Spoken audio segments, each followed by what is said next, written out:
Hello and welcome to episode number 26 of Beyond the Score. Hope everybody is doing good. और क्या कहते हैं बड़े ही एक लेंथी ब्रेक के बाद दोबारा वीडियो बनाने लगा हूँ क्योंकि मैं लास्ट वीक तो खुद अपनी पर्सनल रीजंस की वजह से बिजी था। ठीक है। और इस वीक मैंने सोचा था कि मैं स्टार्ट में वीडियो बनाता हूँ लेकिन टाइम ही नहीं बिल्कुल मिला। एक तो काम वगैरह चल रहा था और साथ साथ क्या कहते हैं जब जॉब वगैरह साथ साथ चल रही हो तो फिर ड्यूरिंग दैट टाइम बहुत मुश्किल हो जाता है वीडियो बनाना।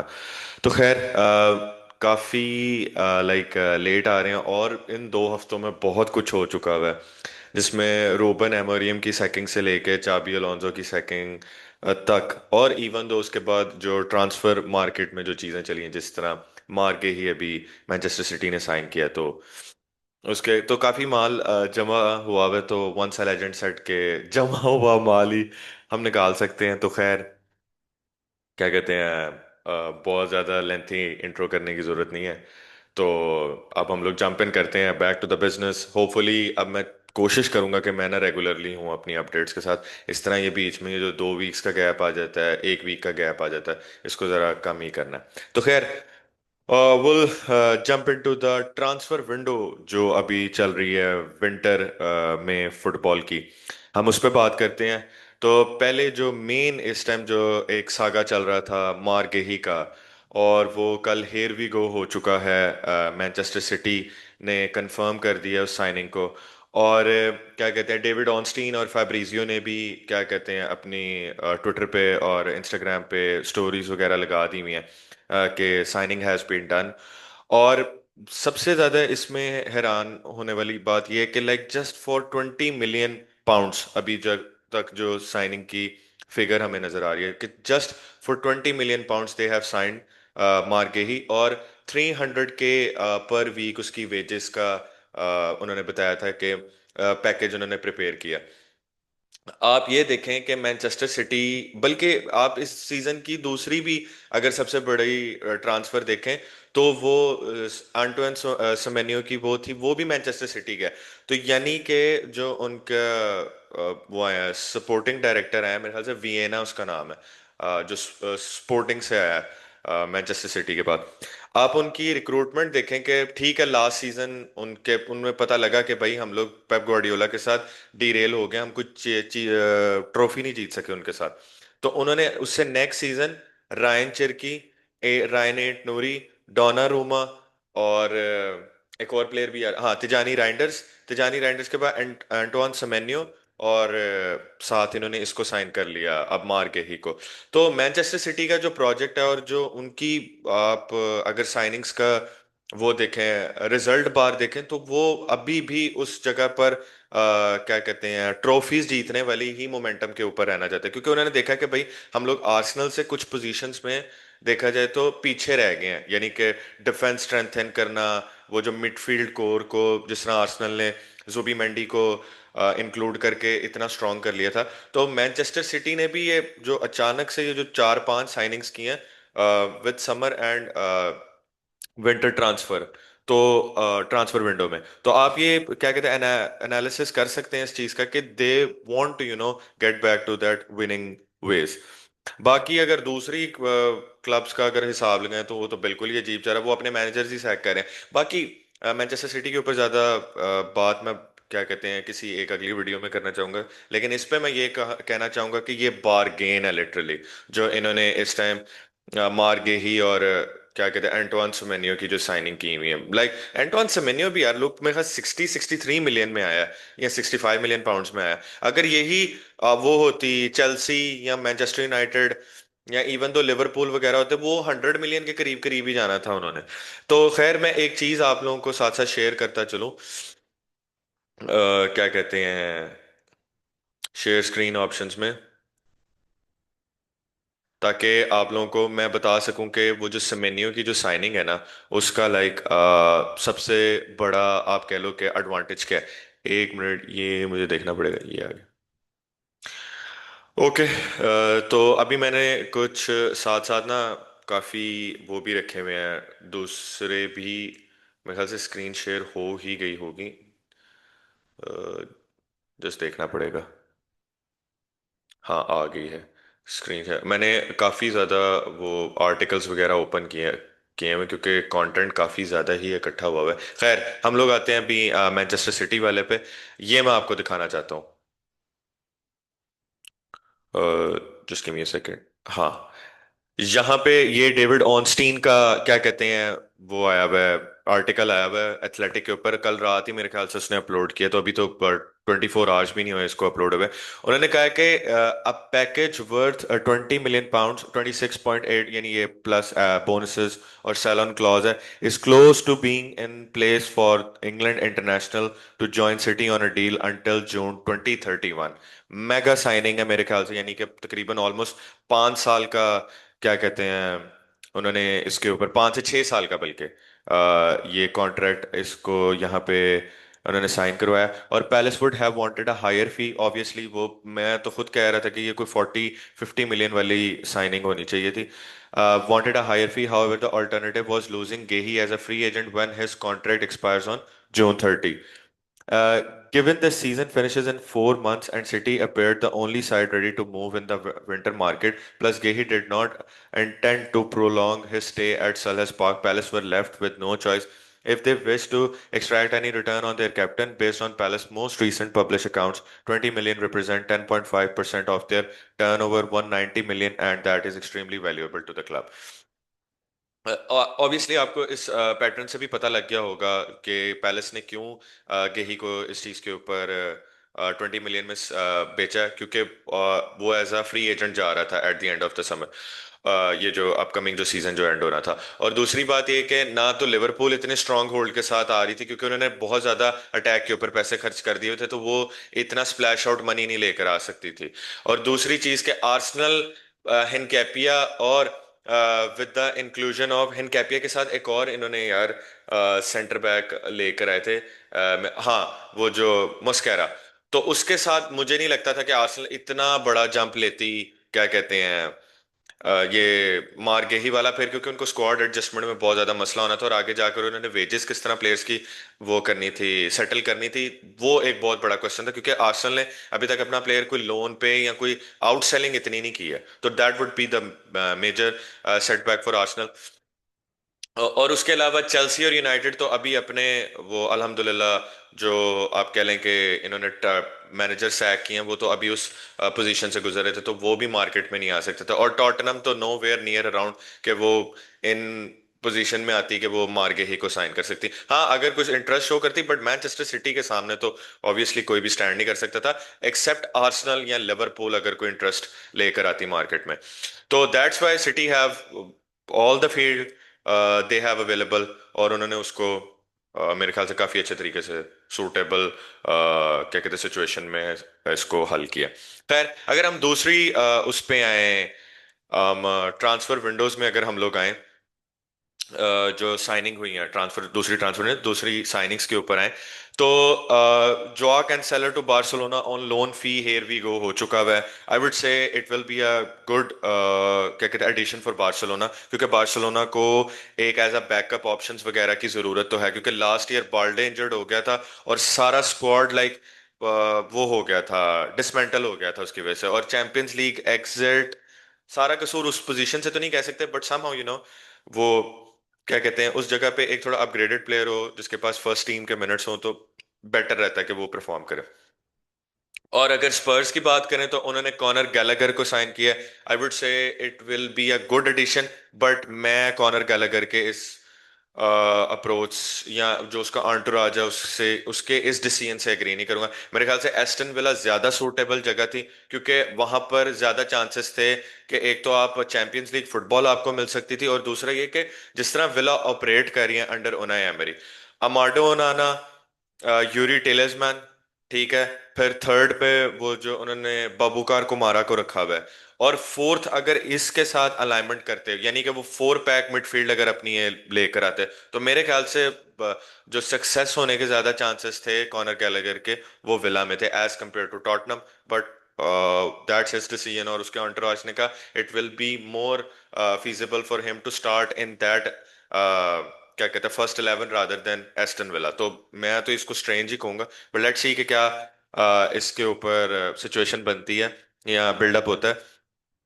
तो खैर अभी और रेस्पाटोरी का भी हेयर वी गो आ गया हुआ है आई गेस रोमा के साथ, if I am not wrong. क्या कहते हैं, या नहीं बल्कि अटलांटा के साथ आया है रेस्पाटोरी का, जो एटलेटिको मैड्रिड के पास था। तो खैर यही अभी तक मेन जो है वो ट्रांसफर्स हुए हैं। अगर कोई मैं मिस आउट कर रहा हूँ तो वो आप बता दिएगा। और खैर अब हम लोग चलते हैं कि what are the you know previous news, और क्या हलचल इतनी मची रही और इतना कंटेंट आया जिसकी वजह से मैं अब सारा एक साथ ही कवर कर रहा हूँ। तो खैर मैंने आपको अभी बताना था कि मैं रिसेंटली आर्टिकल्स वगैरह क्या कहते हैं इससे रिलेटेड पढ़ रहा था। तो पहले हम लोग आते हैं चाबी अलोंजो की सैकिंग के ऊपर। एक्चुअली में चाबी अलोंजो की जो सैकिंग हुई है वो तो ऑब्वियसली नजर आ तो रहा है कि बार्सिलोना के वो 3-2 वाली विक्ट्री के बाद ऑब्वियसली वो तो आते जैसे ही मैच खत्म होता उसके बाद यही आ रहा था कि जी बोर्ड सपोर्ट कर रहा है चीज को। लेकिन फिर उसके बाद क्या हुआ कि अचानक से एक वीडियो वायरल होती है और उसमें वो ये दिखा रहे होते हैं कि जो अम्बापे है और वो रोड्रिगो और दूसरे जो रियल मैड्रिड के टीममेट्स हैं वो गार्ड ऑफ ऑनर नहीं दे रहे होते, यानी कि अपने मैनेजर की बात को सेकंड आउट नहीं कर रहे होते हैं। तो उन्होंने ये शो करवाया, यानी कि इस तरह एक एटमॉस्फेयर क्रिएट हुआ कि चाबी अलोंसो ड्रेसिंग रूम लूज कर चुका हुआ है, जो कि किसी हद तक बात ठीक भी थी क्योंकि कुछ प्लेयर्स उसके उस टेक्टिकल एनालॉजी या जो उसकी फिलॉसफी से एग्री नहीं कर रहे थे। एक डिस्प्यूट तो नजर आ रहा था प्लेयर्स का और चाबी अलोंसो का। बट एक वेरी इंटरेस्टिंग फैक्ट है, मैं आपको अभी दिखाता हूँ इसमें। Just give me a second, ये मैं स्क्रीन शेयर कर लूँ। यस, शेयर कर सकते हैं, यप। ओके, तो मेरे ख्याल से स्क्रीन शेयर होगी होगी, हाँ ये वाली चीज। अच्छा, यहाँ पे एक ये पहले तो मैं बता दूं कि ये आर्टिकल क्या कहते हैं जो चाबी अलोंसो का इसके ऊपर जो है वो है मारियो, क्या कहते हैं इनके राइटर हैं एथलेटिक के, ठीक है, और गुलरमो। और इस चीज के ऊपर होप मैं उसका नाम सही प्रोनाउंस कर रहा हूँ। खैर ये आर्टिकल जो है ना इसमें जो सबसे मुझे आप समझ लो कि एक जो सबसे जिस तरह स्ट्रेन चीज जो लगी थी ना वो ये वाली लाइन है। आपको मैं यहां से पढ़ा। The 44-year-old was not expecting to be sacked, obviously. Madrid had pushed Barca close and probably should have equalized late in the game. Alvaro Carreras and Raul Asensio missing two good chances from close range. Obviously, ये तो match के related बात। अच्छा, अब इससे अगला जो paragraph है ये दोनों पैराग्राफ बड़े इंपॉर्टेंट है।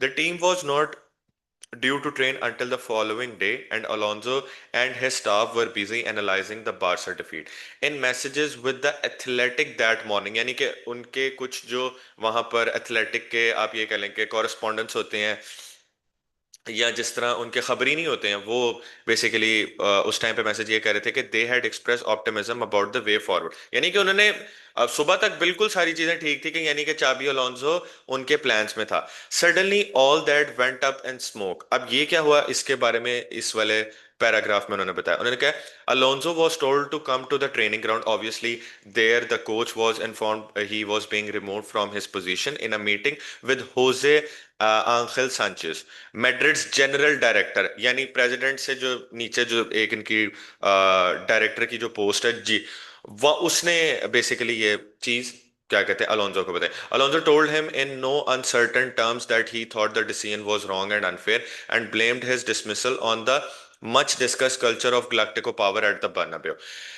और दूसरा ये वाला, player power at Real Madrid is bigger than ever. It's an extra challenge for Xabi Alonso. The Spanish club have always been known for for their Galacticos, but the latest generation reveals new trends and pressures. अब देखो कि इसमें सबसे ज्यादा strain चीज ये है कि जो यानी कि मैड्रिड की हायरार्की भी इस डिसीजन को लेते हुए आप ये कह लो कि वो अपने इस चीज के ऊपर डिसप्यूटेड ही नजर आए। यानी कि जो पेरेस था, फ्लोरेंटिनो पेरेस, और जो दूसरी जो उनकी हायरार्की थी उनका कोई एज सच इस तरह का इरादा नहीं था क्या कहते हैं चाबी अलोंसो को सैक करने का, बल्कि उन्होंने बैक ही किया था।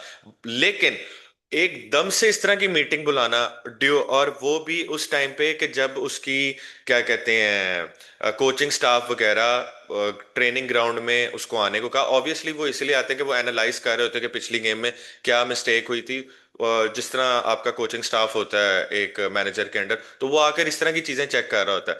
और उसी के दौरान इस तरह की मीटिंग जनरल डायरेक्टर की तरफ से बुलाना और उसको सैक करना, ये एक वो क्रिएट करता है, अनसर्टेनिटी क्रिएट करता है क्लब, एक तो क्लब की हायरार्की, मैनेजर और प्लेयर्स के दरमियान। और यहाँ पर हमें समझना पड़ेगा कि मुझे ऐसा लगता है कि इसमें बहुत ज्यादा कसूर प्लेयर्स का ही है, क्योंकि प्लेयर पावर यहाँ पर इसलिए ज्यादा है क्योंकि मैड्रिड की जो वो एक रॉयल्टी या जो गैलाक्टिको कुछ 20-25 साल से जो बिकता आ रहा है, वो प्लेयर्स की फेस वैल्यू की वजह से बिक रहा है। ऑब्वियसली वो रिजल्ट्स भी डिलीवर कर रहे हैं, सारा क्या कहते हैं सक्सेस भी क्लब में आ रही है, बेस्ट रेवेन्यू क्या कहते हैं जनरेशन जनरेट करने वाला क्लब है। और पांचवी ये चीज़ के इनके जो वो हायरार्की में जो इलेक्शंस होते हैं वो एक सपोजिडली क्लियर मैसेज के साथ आते हैं कि पेरेज हमारा प्रेसिडेंट है। जब भी उनकी कोई भी क्लैरिफिकेशन आती है इस चीज के ऊपर, जो इनके बोर्ड के इलेक्शंस होते हैं, तो इतनी चीजों में स्मूथ चलने वाला क्लब अचानक से आकर इस तरह की सिचुएशंस के ऊपर क्यों वो कर रहा है, क्या कहते हैं अनसर्टेनिटी शो कर रहा है। वो इसलिए शो कर रहा है कि यहाँ पर चीजें ना आउट ऑफ प्रेशर, और एक तो जो अभी एक नया ट्रेंड आया हुआ है सोशल मीडिया का, क्योंकि हर चीज हर वक्त बहुत ज्यादा ना, मैंने देखा है कि न्यूज में आ रही है। ये एक ना चीज बहुत गलत है। एक तो ये independent journalism, I support that thing, but मुझे ऐसा लगता है कि इसका सबसे बड़ा जो चाबी अलोंसो का जो प्रॉब्लम है ना, वो यही चीज क्रिएट की होगी उसने, कि हर वक्त ही हर चीज के ऊपर, छोटी से छोटी बात के ऊपर चाबी अलोंसो ने किस हाथ से खाना खाया ये भी आप जी बताने लग पड़ो। अब फाब्रिजियो जैसा जर्नलिस्ट आपको बताने लग पड़े, तो इसने ना मुझे ऐसा लगता है कि बहुत ज्यादा फस क्रिएट किया, और उस फस को रिलीज करने के लिए रियल मैड्रिड की ऑब्वियसली अब जो बोर्ड डायरेक्टरी है वो भी नहीं सिचुएशन को समझ पा सकी उस टाइम पे। उन्होंने यही फैसला किया कि हम, मैनेजर सबसे आसान होता है सैक करना, ये तो मैंने चीज देख लिया, प्लेयर को नहीं ये लोग कुछ कहते हैं, मैनेजर को सबसे आसान होता है सैक करना। खैर उसके बाद क्या कहते हैं, इन्होंने अल्वारो आर्बेलोआ को भी अपॉइंट कर लिया। बड़ी उसने आकर बहुत ज्यादा, एक तो मैंने देखा वो हर चीज को इतना पॉजिटिवली बिहेव, ऑब्वियसली जो चाबी अलोंसो जो जिस तरह मैनेजर होगा वो इस तरह ये क्या कहते हैं कोपा डेल रे की डिफीट के बाद आके ये नहीं कहेगा कि मैंने जो अपने प्लेयर से आज देख लिया ना ये कैप्टन मटेरियल है आने वाले दिनों का। वो इस तरह बिहेव नहीं करेगा, वो कहेगा भाई मेरी टीम अलाइन नहीं करी, जैसे डैनी कारवाल ने कहा कि we should need to go home and see ourselves into the mirrors, what we are doing and what we are bringing on the pitch, what results we are bringing on the pitch। और बिल्कुल ठीक बात है इसका। अब ये समझ लें कि सिचुएशन इसी तरह ही डील आउट हो सकती है, ये थोड़ा हो सकता है। अच्छा अब एक तो यार ये ना मीडिया भी ऐसे है ब्रिंग स्पार्टन पैशन। अच्छा इसने स्पार्टन पैशन ने अपनी पहली उसमें क्या कहा था, और ये बाय द वे ये जो अरबेल हुआ, ये पहले मैड्रिड की कोई जर्नलिज्म उसमें भी रह चुका हुआ है, क्या कहते हैं जो मीडिया जो जनरल ब्रॉडकास्टर्स जो आकर बैठते नहीं है, तो ये उनके जर्नलिज्म का हेड भी रह चुका हुआ है। तो आप इससे इस तरह की बातें एक्सपेक्ट कर सकते हैं। तो खैर उसने ये इसलिए लेकर ये आए हैं कि जाहिर बात है कि इमेज क्लीन करनी है अभी क्लब की, प्लेयर्स को उन्होंने ऑब्वियसली थोड़ा ये भी बताना कि हाँ भाई हम इस तरह का मैनेजर लेकर आए हैं जो आपकी हाँ में हाँ मिलाएगा या आपकी बात को सेकंड आउट करेगा। तो ऑब्वियसली उनको वो चीज़ ये पसंद आ रही है, and that's why he is you know had that position right now. और उसके बाद क्या कहते हैं, ये अरबलोआ के अपॉइंटमेंट के बाद उसने जो एक बात बोली थी यार यहाँ पे ना, ये तो उसका प्लेइंग कैरियर था ना, वैसे ये फॉर्मर रियल मैड्रिड भी प्लेयर है। हाँ ये देखना, while coaching in youth system Arbella gave more interviews than Zidane or Raul had done when they worked in the club's academy, including criticizing now Madrid forward Kylian Mbappe in May 22 for remaining at Paris Saint-Germain at the time rather than moving to the Bernabeu when speaking to the newspaper El Mundo। तो आप ये समझ लें कि Zidane जिसने 3 champions league जीती, राहुल जिसने मेरे ख्याल से सारी उनकी ये जो रियल मैड्रिड की एकेडमी का जो स्ट्रक्चर अभी जो फॉलो आउट हो रहा है ना, जो थीसिस उसने जो बना के दिया, वो उन दोनों बंदों ने, उन्होंने नहीं कभी इतने इंटरव्यूज दिए जितने अल्हम्दुलिल्लाह इस भाई ने आकर दिया। तो ये एक मीडिया सेंसेशन ही है जो मैड्रिड लेकर आई है अभी। और जिस तरह मैं आपको बता रहा था कि वो अपने प्लेयर्स को बैक ऑफ कर रहा है, चाहे वो हार रहे हैं या जीत रहे हैं। और जिस तरह की इस डिफीट के बाद तो उसने ये कहा कि जी मुझे विनीशियस से मैं क्या कहते हैं कैप्टन मटेरियल क्या कहते हैं वो नजर आया, सिचुएशन नजर आई है। तो ये जब इतनी कंफ्यूजन जब क्रिएट हो जाती है ना, तो एक अच्छा चलता हुआ क्लब भी ना, ये मीडिया आउटलेट्स की लाइक हर वक्त हेडलाइंस की वजह से वो भी इस तरह डीरेल कर देता है। बट खैर, मैड्रिड को सिचुएशन इस तरह की आती रहती है। जोजे मरीनियो के टाइम जब कैसियास और रामोस ने कहा था it will either it will be us और मरीनियो, यानी कि इतना ड्रेसिंग रूम डिवाइड हो गया था, तो वो तब भी सिचुएशन से निकले। और उसके बाद वो क्या कहते हैं उसको लेकर आए थे, आई गेस कार्लो को लेकर आए थे, if I am not wrong, हाँ कार्लो एंचेलोटी को ही लेकर आए थे। फिर उसके बाद क्या कहते हैं जोजे मरीनियो के बाद उन्होंने फिर क्या कार्लो के बाद फिर वो लेकर आए राफा बेनिटेस, फिर गिरा इनका ड्रेसिंग रूम। फिर जडान आया, एक इतनी पीक सक्सेस देखी। फिर जब जडान गया तो सेंटियागो सोलारी, लोपेटेगी वो सैक किए। फिर उसके बाद ये लोग क्या कहते हैं जडान को दोबारा लेकर आए, अपलिफ्ट किया, लेकिन वो at the end second spell इतना कामयाब तो नहीं रहा। बट देन ये दे ब्रिंग कार्लो एंचेलोटी, और क्या कहते हैं उसने सेकंड स्पेल में अपने फिर इनको लाइक उस जगह पे ले आया था जहां पर जरूरत थी। तो चाबी अलोंसो को आफ्टर 6 मंथ्स मेरे ख्याल से सैक करना सबसे एक तो गलत ऑप्शन थी। और दूसरी बात ये कि क्या कहते हैं अभी वो अपनी टीम को सेटल ही नहीं कर रहा था कि आपने लाइक 6-7 मंथ के बाद ये वाला डिसीजन है। तो मेरे ख्याल से मैड्रिड यहाँ पर गलत डिसीजन ले गया। अदर देन दैट, अगर हम लोग आ जाएं बार्सिलोना की तरफ जो कि उनके राइवल हैं, तो मेरे ख्याल से Barcelona have been really good, और बहुत पेशेंस रहा है उनका अंडर, आई वुड से क्या नाम है, हांजी फ्लिक। और आई नो के लोग उनके ऊपर भी, ये अभी मीडिया ने स्टार्ट ऑफ द सीजन किस तरह क्रिटिसाइज कर रहे थे कि डिफेंस का ये मसला, डिफेंस का वो मसला।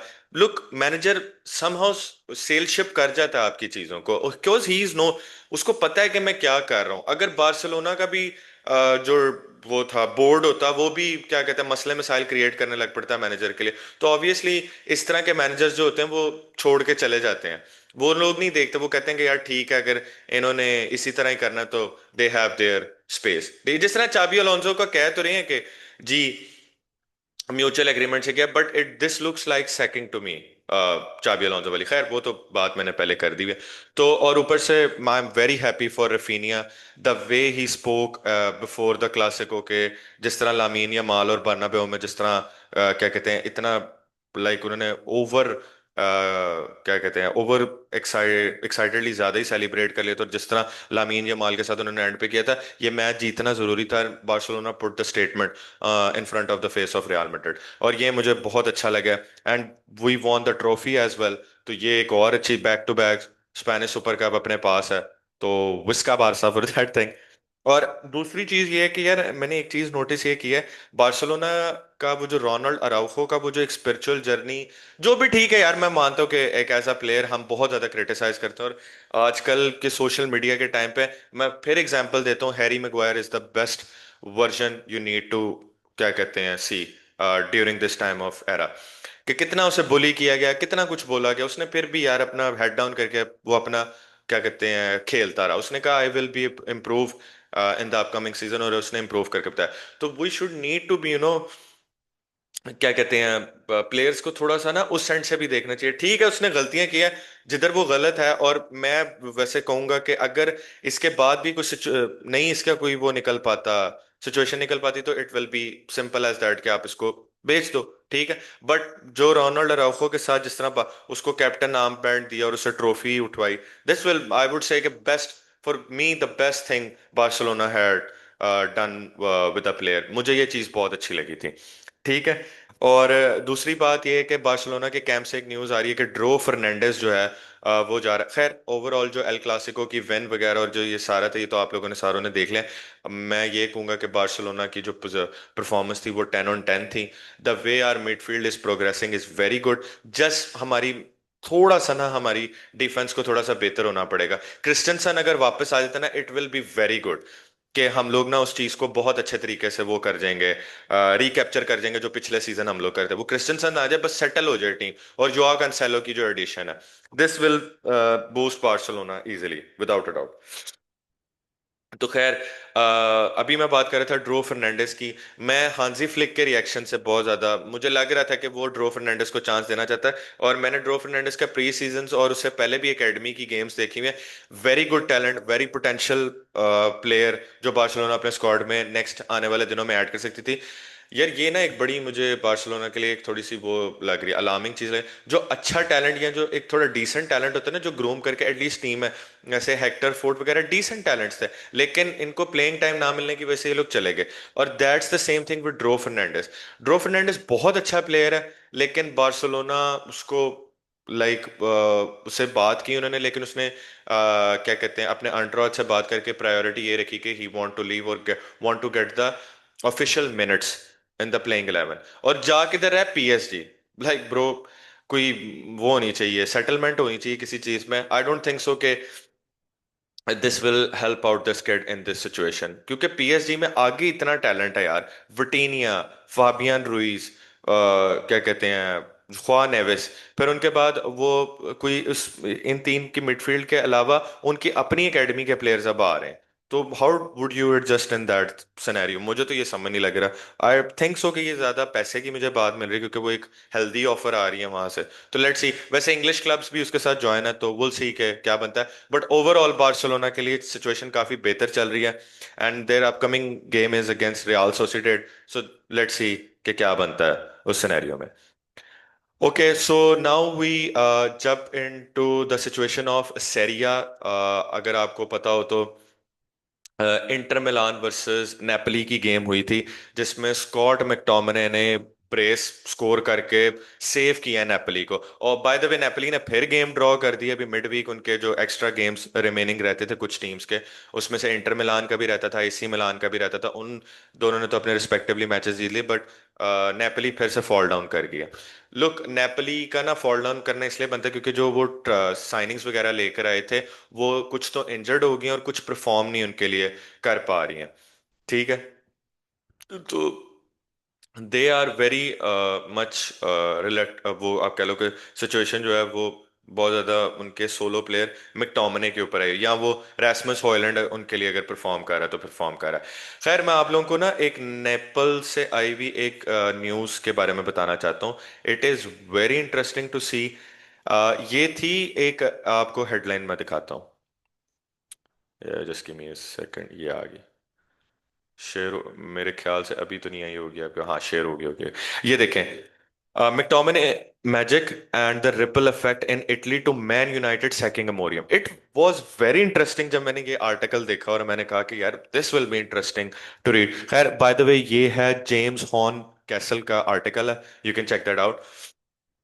अच्छा, हुआ ये है कि it's not basically related to Napoli, Inter Milan और anything. It's basically related to Roma, like 1000 miles away from Manchester, down towards to the south of the Italy. ये वहां से न्यूज आई है। अब मैं आपको ना इसका ये स्टार्टिंग इनिशियल पार्ट आपको पढ़ के बताता हूँ। अच्छा, an explosion in Manchester was felt more than 100 miles away.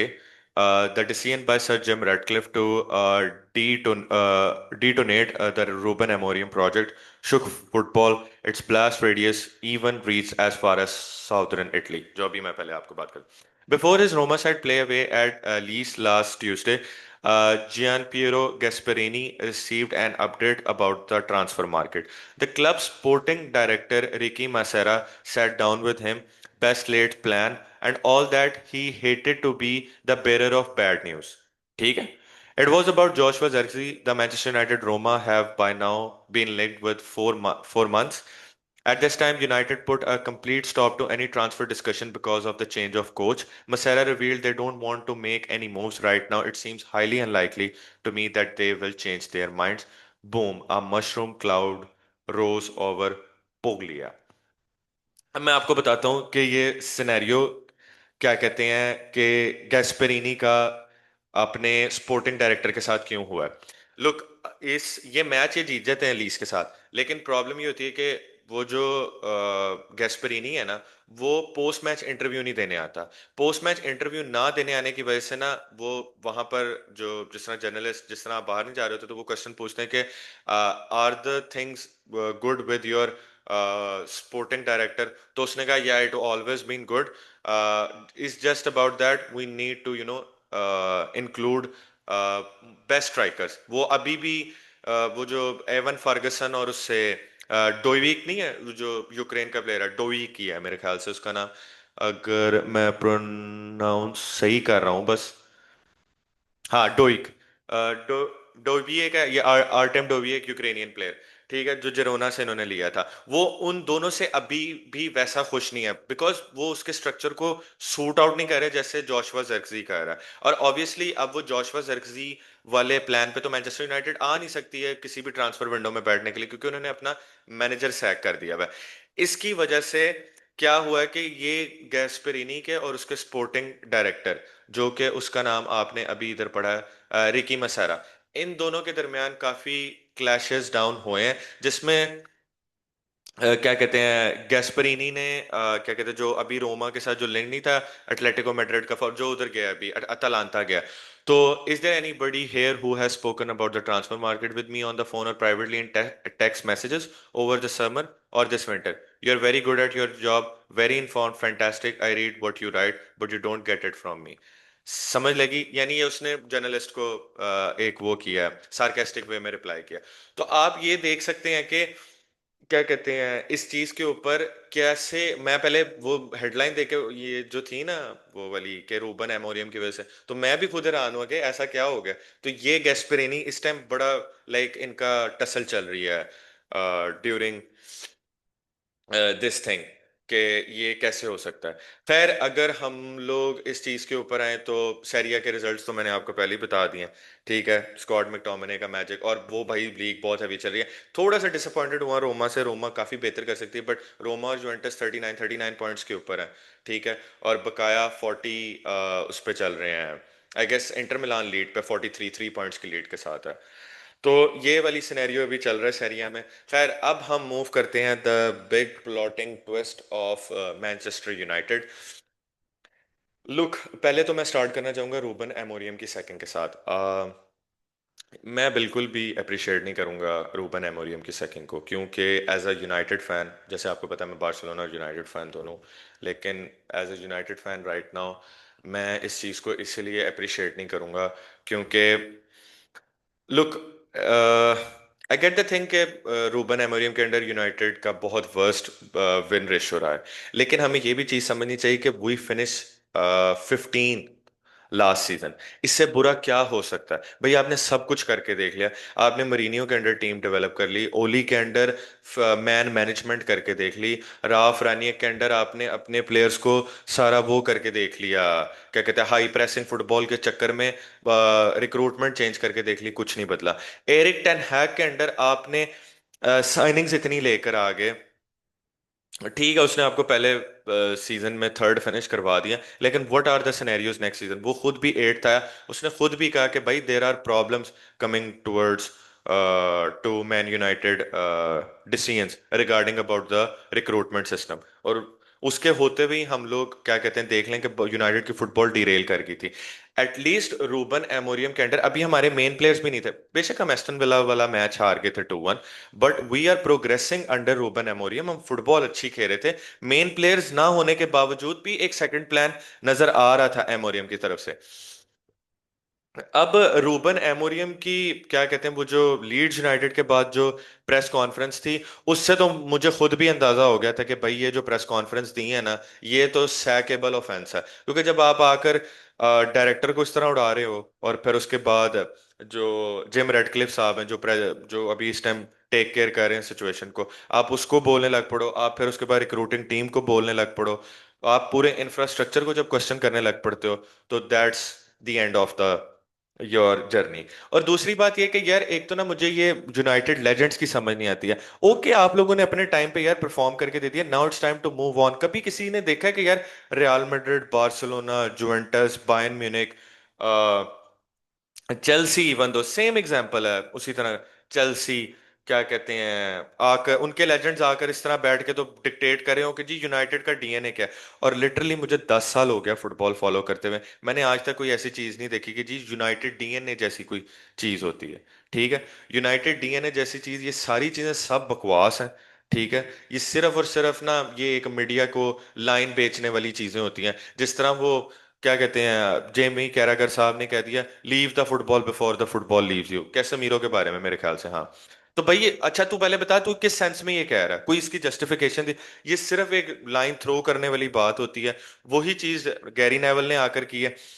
और क्या कहते हैं, यूनाइटेड लेजेंड्स का काम है कि ये अब इंटरफेरेंस कम करें। इनका कोई काम नहीं है यूनाइटेड की हायरार्की को डिक्टेट करना कि जी इस तरह का डीएनए होना चाहिए या उस तरह का डीएनए होना चाहिए।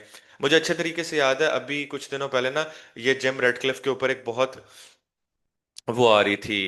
आ, अगर आपको याद हो, एक बड़ा लाइक बुरी पिक्चर उसकी पोर्ट्रे हो रही थी कि जिसमें यूनाइटेड के जी डिनर स्टाफ रूम के बंद हो रहे हैं, ब्रेकफास्ट बंद हो रहा है जी, लंच में इतनी कमी की जाएगी और जी हाफ हाफ शिफ्ट्स करवाई जाएंगी।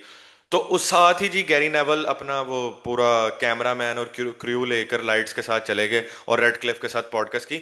जब उसने कहा था कि जी रूबन एमोरियम को 3 साल लगेंगे, अच्छा जी 3 साल आपको अपने बंदे को ये देखने के लिए लगे कि 4 महीने बाद आपने आके उसको सैक कर दिया क्योंकि उसने आपको आकर थोड़ा, जाहिर ही बात है भाई, वो उसने सही कहा था कि भाई I am a head coach, oh I am a manager not a head coach.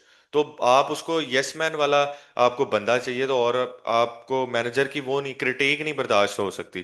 तो अगर इस लिहाज से देखा जाए तो मेरे ख्याल से यूनाइटेड ने सबसे बड़ा ब्लंडर ही मारा है रूबन एमोरियम को सैक करके। और ऊपर से 10 मिलियन यार आप उसको, उसकी क्या कहते हैं रिमेनिंग वो फी पे कर रहे हो, और पता नहीं 27 मिलियन अगर उसके पूरे कोचिंग स्टाफ को मिला के देख लें तो सबसे बड़ा क्या कहते हैं ब्लंडर यूनाइटेड ने मारा। और मेरे ख्याल से ये क्या कहते हैं वो किया है नेगेटिव ही, ये क्या कहते हैं सैकिंग गई है। ठीक है, मेरे ख्याल से रूबन एमोरियम को एटलीस्ट ये चलो पूरा क्या कहते हैं ट्रांसफर विंडो देते, पूरा सीजन देते, ताकि नेक्स्ट सीजन में आते हुए हमें और क्लैरिफाई होती कि भाई हाँ ये जिस अप्रोच के साथ आ रहा है क्या करेगा। और आई 100% श्योर कि रूबन एमोरियम अब आगे किसी भी क्लब में जाएगा वो सक्सेसफुल ही होगा भाई।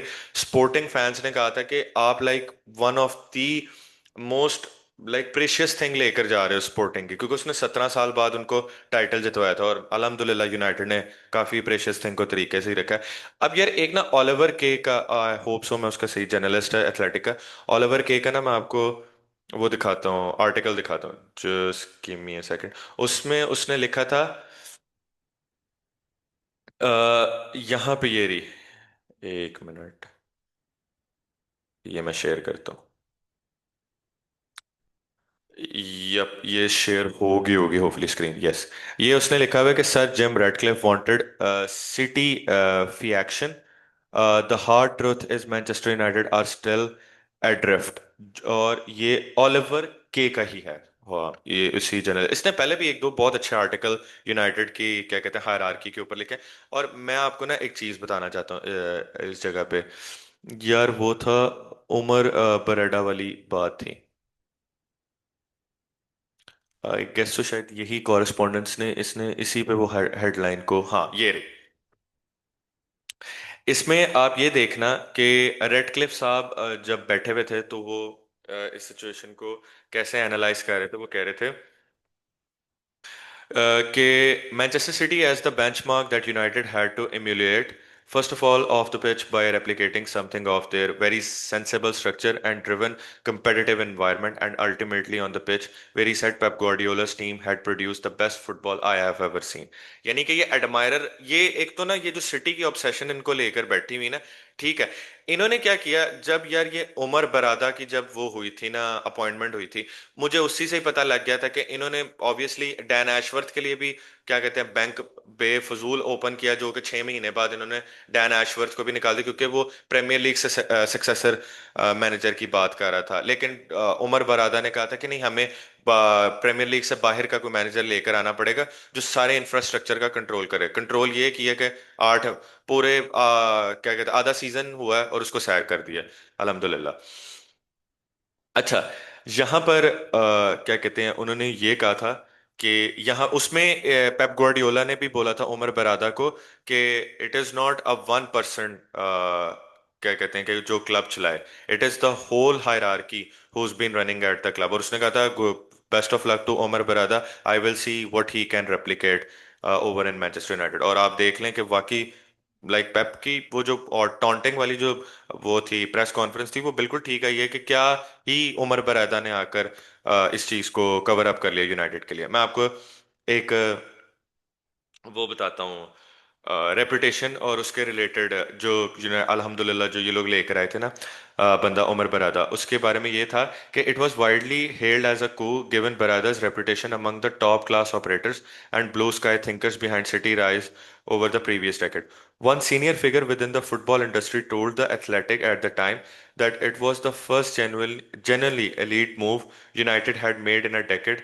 Another went further, calling it their best signing since they bought an 18-year-old Cristiano Ronaldo in 2003. Once Beretta appointment was a rubber stamp, another former City executive followed former Blackburn Rovers and England winger Jason Wilcox, who had spent 6 years as City's academy director before leaving to becoming sporting director at Southampton.